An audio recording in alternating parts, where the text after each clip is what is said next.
wong musuhe akeh lah nak lomo, bahkan nglomani musuhe mesti dadekno disenengi. Wa bukhluhu utawi medhite rajul. Wa bukhluhu te medhite rajul yubghiduhu iku iso gedhe apa bukhluhu ing rajul. Auladi maring anak-anake rajul. Dadi wong nak medhit anake apa gedeng. Lah ning tanggane diservis mbek wong tuane. Gak diservis. Akhire luwih seneng apa? Tanggane. Nyileh sepeda motor wae bapake ora oleh, malah akhire nyileh kancane. Akhire ora utang jasa mbek bapake, utang jasa mbek wong tuane. Kulo nu cerita elek banget, ora terima elek-elek banget. Ada orang soleh, menawa ya rada goblok. Mestine ya goblok. Wong soleh iku saking fanatike anak, didik anak ora oleh numpak sepeda motor, ora oleh nyetel TV. Singkat cerita wong soleh iku tuwek sepuh-sepuh meh mati nu sowan kula, mbek nangis. Anak iku ilang katut tangeran ning di pokoke irang. Gara-garane iku pertama cah iku iso numpak sepeda motor ya disilai kancane, roh rasane ndelok TV ya disilai tanggane. Akhirnya nyuwun sewu tangga iki lala rapati salat ngejak anake wong saleh iki merantau ning Jakarta. Akhirnya lam yusolli, katut ra salat. Iku nangis.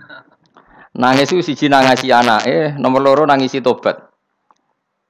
Tobat getun kula riyen mbek Ki Nur Salim iku Gus rapati cocok. Perkarane ambek anak kok longgar, ambek jenengan ya rapati cocok mbek anak longgar. Saiki kula anak. Dadi kula niku tobat njaluk sepura wis kadung ra disepuro jenengan wis kliwat ta. Mergo terus tak omongi, bapak kula niku luwih di perhitungan timbang jenengan. Jadi tadi ya bener anak rapati oleh delok TV ku apik, tapi probleme ketika kamu terlalu melarang, iki marsale bocah. Bocah ketika terlalu dilarang ndelok ning tangga. Ya nek ndelok ning tangga tok ora masalah, tapi ngrasa utang jasane. Sing dadi masalah kan ngrasa utang. Nah, ketika ngrasa utang jasa, artinya kan keinginan tangga iki luwih dituruti tinimbang bapake. Ya nek tanggane saleh, nek ora. Utawa nek terus nyimpul ngene, ternyata kelakuane wong salat sing ra salat apa sing ra salat ora sing ra salat iku lomo, sing salat medhe. Nek nganti kesimpulane ngono piye? Oh parah kan, ternyata perilaku wong ra salat luwih apik timbang sing salat. Fa inna hadzal musolli sing salat iki bakhil, sing ra salat. Lho, mulane aku nek ana kiai medhit ku kiai aneh. Pomne wis medhit, narjet, nak pengajian yo bayaran aneh meneh malah wis super aneh iku malah. Mareni ngono utek-utek niku mareni. Mesti nak saleh iku sing menisan, ya saleh ya lomo, minimal iku ikhlas. Nek ra iso lomo ikhlas. Dadi fair. Wong liya ya ora mbok arep-arep, kowe ora kena diarep-arep wong fakir, paham ya? Tapi ikhlas. Niku yang paling saya khawatirkan. Makanya kemarin pas acara 100 harinya Mbah Mun, kula bela Mbah Mun niku mati-matian termasuk yang saya bela adalah Mbah Mun itu baik sama siapa saja, termasuk mbek wong fasik. Karena tadi kalau orang fasik itu utang jasa mbek wong soleh, setidaknya kepengen niru wong soleh. Tapi nek wong fasik hanya punya utang jasa mbek wong fasik, dia akan selalu terikat sama orang fasik. Misalnya ketemu koncone fasik disangoni, ketemu koncone fasik ditraktir. Pas ketemu wong soleh disinisi. Akhirnya mbek wong soleh dendam, ambek wong fasik tertarik kan. Makanya saya punya hadis untuk makalah itu.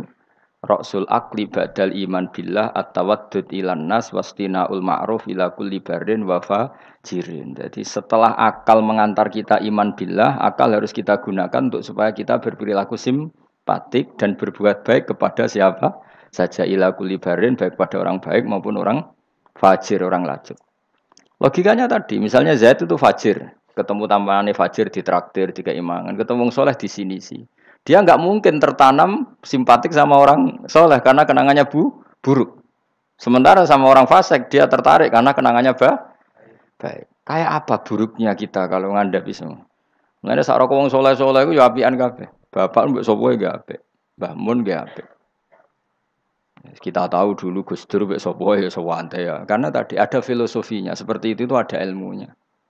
Tapi ya ana wong sing ilmune iku mok tuke wong apik, wong elek apiki kurang penggawean ya wis ilmune lagi tok kono ya apik wae pancen ngajine lagi tok kono. Kapan-kapan diulang meneh. Ditambahi ilmu ya paham tapi mau cerita kira usah tersinggung. Mergo ilmu ya tok kono. Lah ya iku tak naikno kelas maksudnya iku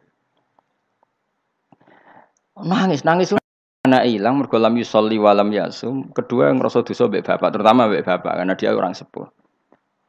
Ya Nur Salim anak tujuh. Saya itu masih ingat betul. Zaman Rongusum wong di TV niku kiai pertama di TV ku nak sarang Mbah Mun nak narukan bapak. Bangun ndelok TV ya ora isin, kadang lawange dibuka. Tamu ya ora nak bangun ndelok ning ngali TV. Pas iku kiai ndelok TV ku JF. Bangun santai. Lawange dibuka ndelok TV. Dulu ya kiai do eskal cuma wong alim biasalah do rawani kan biasa kan sing melanggar wong alim kan do rawani. Ya gremeng ya akhirnya dadine gremeng. Biasa long soleh kan tukang gremeng biasa. Tapi orang itu akhirnya sadar karena tadi dia gak diperhitungkan. Iki bocah itu ya selawase bocah. Ketika dikekang delok TV ini wong tuane malah delok ning tonggo. Yang parah adalah dia merasa utang jasa ya mbek tonggo. Pertama numpak sepeda motor ya disilai temannya. Akhirnya koncone iku wayahe umur kerja katut. Karena di rumahnya dia koyo neraka, ora tau dikek dhuwit sebelah ikon ngaji. Servisnya kurang kok. Perintahnya banyak. Wong tentara wis digaji. Satpamnya digaji. Jadi kan kon ngaji terus tanpa gaji. Lan kula ambek anakku semua yang pun. Lah anak kula terus digugah biasa nganti sakniki. Memang itu ajaran saya. Istri saya itu kan keluarga sido kiri itu dulu eskal. Zaman Bi Haji Alid Hasan itu anggar bete juk dhuwit kula turulah digugah.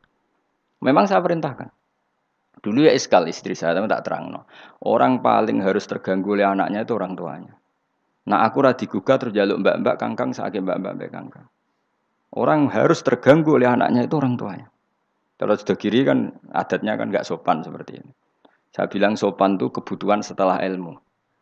Menurut ilmu adalah anak yang harus diganggu anak itu orang tuanya itu menurut ilmu. Sopan kok sih, bakas kok sih. Nomor loro telu. Aturan ilmu ditegakkan dulu. Bahwa yang jadi korban anak harus orang tuanya. Ketika anak ingin uang harus orang tuanya yang jadi korban. Jangan orang itu ilmu. Yang kedua kalau kita baru bicara etika. Nah iso jaluk pas tangi masalah iki bocah. Lah nak nuruti etika aku yo duwe aku yo pas aku seneng pas apian. Akhirnya bojoku nurut karena bojoku ya keluarga kiai suka ilmu. Saya gede-gede ge mari piyambak. Anggere gede-gede ge isin piyambak mari napa? Piyambak. Tapi kan jelas bocah iki utang jasane mbek wong tua. Bahkan saiki sudah gede mikir bapak iku apik tenan turu tak gugah wae gak tersinggung. Lho kula biasa 10 menit turu digo anak kula jam mlaku-mlaku iki kula mlaku-mlaku. Berapa kali saya ngaji terlambat 10 menit, 5 menit gara-gara anak kula nembe dugi lunga piyambak jam mlaku-mlaku tak turuti.